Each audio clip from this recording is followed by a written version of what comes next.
저는 실제로 첫 연습실을 창업하고 어느 정도 자동화 시스템을 갖추고 난 후에는 하루에 20분도 투자하지 않고 월에서 100만 원에서 200만 원의 수익을 얻게 되었습니다.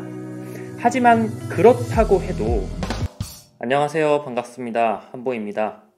요즘 본업을 하시면서 어떻게 하면 추가적인 수입을 얻을 수 있는지 파이프라인을 늘리고 싶어 하시는 분들이 많은데요.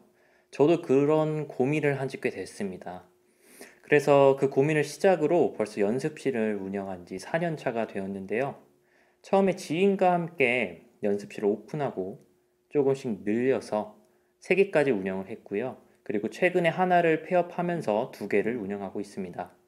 그리고 여자친구와 함께 렌탈 스튜디오를 2개 오픈해서 함께 운영하고 있습니다. 이렇게 시간이 지나면서 여러 경험이 쌓이게 되었는데요. 그래서 소자본 창업과 부업 창업에 관심이 있는 분들에게 조금이나마 도움을 드리고자 이 영상을 준비해 봤습니다. 오늘은 제가 경험했던 것 중에 연습실 소자본 창업에 대해서 이야기를 해드릴게요. 저는 취미로 춤을 췄습니다. 벌써 5년 넘게 춤을 췄기 때문에 이제 연습실을 창업하기 전에도 춤을 추고 있었어요. 제 돈을 내고 많은 연습실을 예약하고 직접 이용해 본 경험이 있습니다. 그래서 처음 지인과 함께 그런 경험을 살려서 연습실을 오픈했고 1호점을 오픈하고 5개월 만에 처음 투자금을 모두 회수하게 됩니다. 그리고 다시 5개월 후에 2호점을 창업하게 되는데요. 여기서는 보증금의 현금이 또다시 들어갔고 공사 비용은 1호점의 수익금으로 해결하게 되었습니다.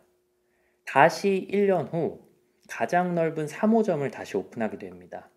여기에서는 보증금과 공사 비용 모두 1, 2호점의 수익으로 해결하게 되었습니다. 이렇게 2년 만에 총 3개의 연습실을 운영하게 된 거죠. 하지만 항상 좋았던 일만 있었던 것은 아닙니다. 2호점의 경우에는 잦은 누수 때문에 건물주와 갈등이 있었고요. 계약한 2년이 만료되고 일정 부분 보상을 받고 폐업하게 되었습니다. 이렇게 저는 처음에 연습실을 창업하고 하나씩 늘려갔던 경험, 그리고 폐업까지 했던 경험까지 가지고 있어서 이 부분에 있어서 관심 있는 분들에게 해드리고 싶은 이야기가 정말로 많습니다. 근데 이제 이야기를 하기 앞서 연습실에 대해서 모르시는 분들도 있잖아요.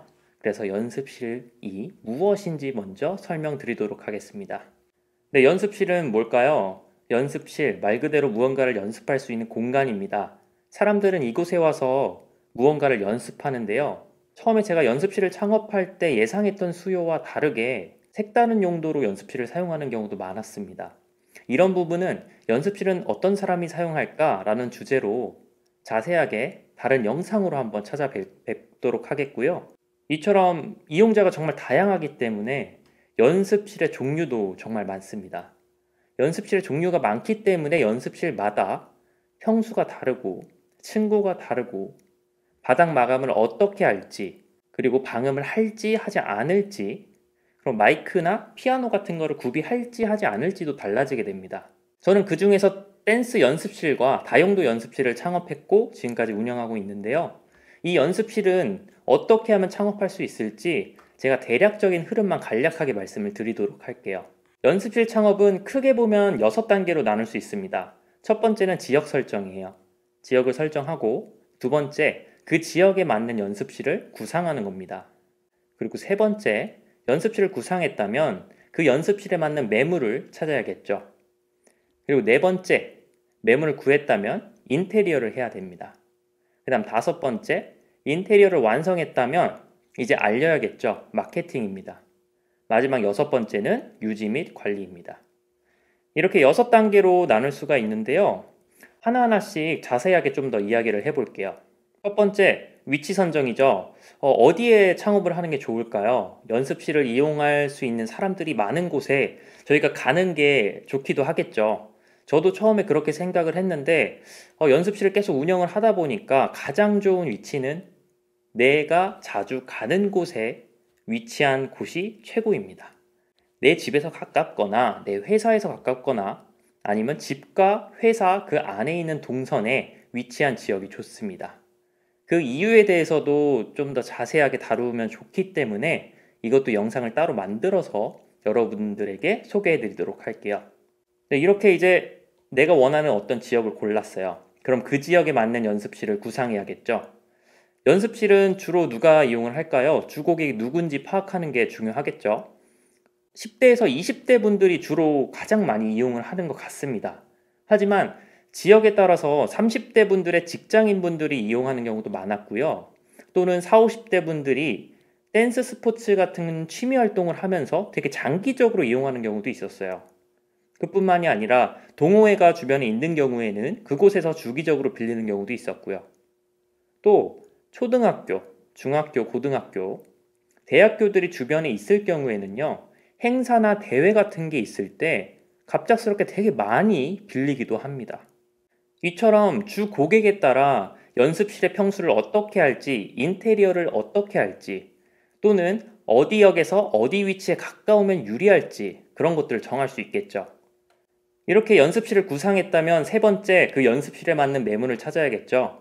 처음 창업하시는 분들이라면 부동산에 가서 매물을 묻는 것조차 조금 두려움이 있으실 거예요. 하지만 전혀 두려워하실 필요가 없는데요. 부동산 중개인 분들에게는 여러분이 고객입니다. 그래서 고객에게는 되게 친절하게 맞이를 해주시죠.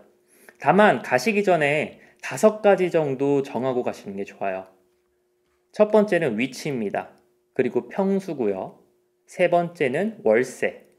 네 번째는 보증금과 관리비입니다. 그리고 마지막으로는 특이사항이에요. 부동산에 가서 이렇게 말씀을 한번 해보세요. 어디 역에 몇 번 출구에 가까울수록 좋습니다. 그리고 한 20평 정도였으면 좋겠고요. 월세는 관리비 포함해서 한 120만 원 정도가 안 넘었으면 좋겠어요. 그리고 보증금은 2천만 원 이하였으면 좋겠습니다. 특이사항으로는 그래도 조금 쌌으면 좋겠으니까 평수 대비 지하면 괜찮을 것 같고요. 하지만 지하지만 쾌적했으면 좋으니까 층고가 3m 이상이었으면 좋겠어요. 이렇게 어느 정도 가이드라인을 만들어 놓고 부동산에 가서 매물을 물어봐야지 좀 더 자세하게 매물을 찾아주시고요. 여러분이 원하는 매물도 빠르게 찾으실 수 있을 거예요. 이렇게 매물을 보실 때 최대한 많이 보시는 게 좋습니다. 저도 되게 긴 시간 동안 한 2개월에서 3개월 동안 20개 이상의 매물을 봤는데요. 더 보고 싶었는데 솔직히 매물이 없었습니다. 그래서 여러분도 긴 시간, 좀 넉넉한 시간을 가지시면서 매물을 보시는 것을 저는 추천드립니다. 이렇게 여러분이 매물을 찾았습니다. 그러면 이제 인테리어를 해야겠죠. 인테리어 같은 경우에는 모든 공정을 다 업체한테 맡기는 턴키가 있고요. 아니면 일부 공정을 내가 직접 하는 셀프 인테리어가 있습니다. 소자본 창업에서 가장 중요한 것은 투자금을 낮추는 거예요. 최대한 줄여서 수익을 최대한 빠르게 일으켜서 투자금을 빠르게 회수하는 겁니다. 그래서 제가 추천해드리는 것은 셀프 인테리어입니다. 연습실을 만들기 위해서 필요한 공정은 여러 개가 있어요. 철거와 설비, 전기, 목공, 도장, 마루, 조명을 공사하는데요. 저는 그 중에서 전문성이 필요한 일부 공정만 업체에 맡겼습니다. 전기나 목공, 마루, 조명은 업체에 맡겼어요. 근데 여기서 전기와 조명은 함께 처리하는 게 좀 더 돈을 아낄 수 있습니다. 이렇게 인테리어를 하고 디테일하게 돈을 아낄 수 있는 방법, 그리고 공정 순서, 어떻게 하면 셀프 인테리어를 효율적으로 할 수 있는지도 따로 자세하게 재밌게 영상을 만들어서 소개해 드릴게요. 조금만 기다려 주세요.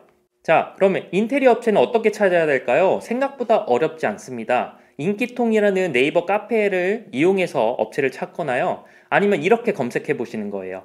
여러분들이 거울 시공을 한다고 했을 때 합정 거울 시공 이렇게 검색을 하시면 정말 많은 업체들의 정보와 블로그들을 볼 수 있어요. 그 업체 리스트를 정리해서 전화해서 견적을 물어보는 겁니다.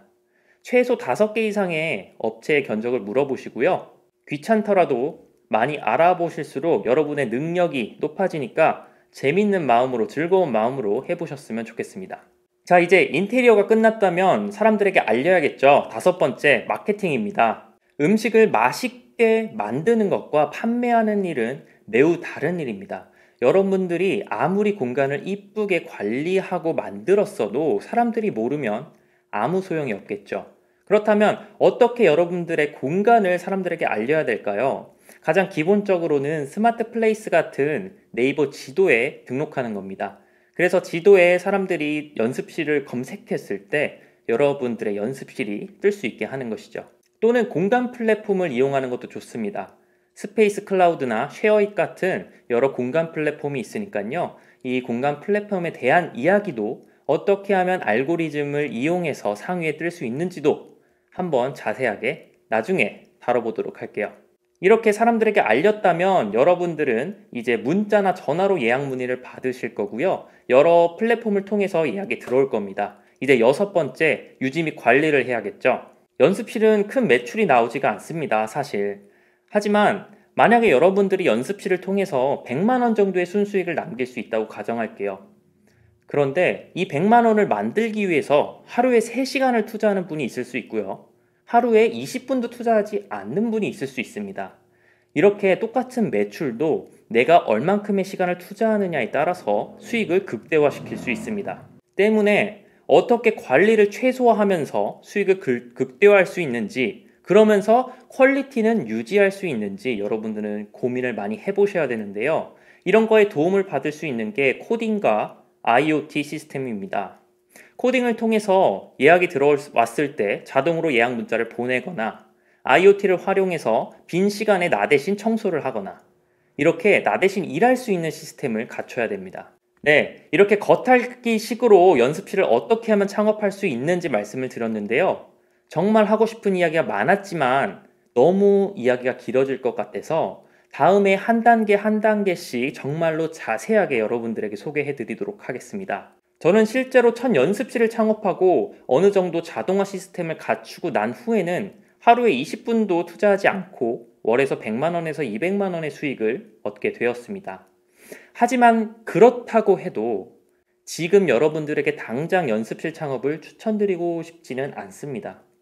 그 이유는 요즘 코로나로 인해서 연습실 시장의 전체적인 단가가 낮아졌기 때문인데요. 그로 인해서 연습실 매출에 큰 타격들이 있었습니다.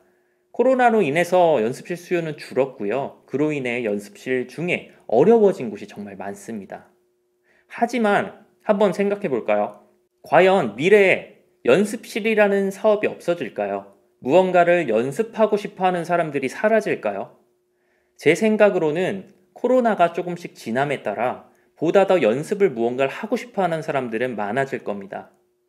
그렇기 때문에 지금 새롭게 연습실을 창업하고 싶으신 분들, 이런 소자본 창업에 관심 있는 분들이라면 앞으로의 저의 영상을 보시다 보면 큰 힌트를 얻으실 수 있을 거라고 저는 확신합니다. 지금까지 한보였고요. 끝까지 시청해주셔서 정말 감사합니다. 제 영상이 도움이 되셨다면 구독과 좋아요, 댓글 남겨주시고요. 궁금한 사항이나 피드백 같은 거 있으면 얼마든지 남겨주세요. 힘내서 다음 영상에서 또 뵙도록 하겠습니다. 감사합니다.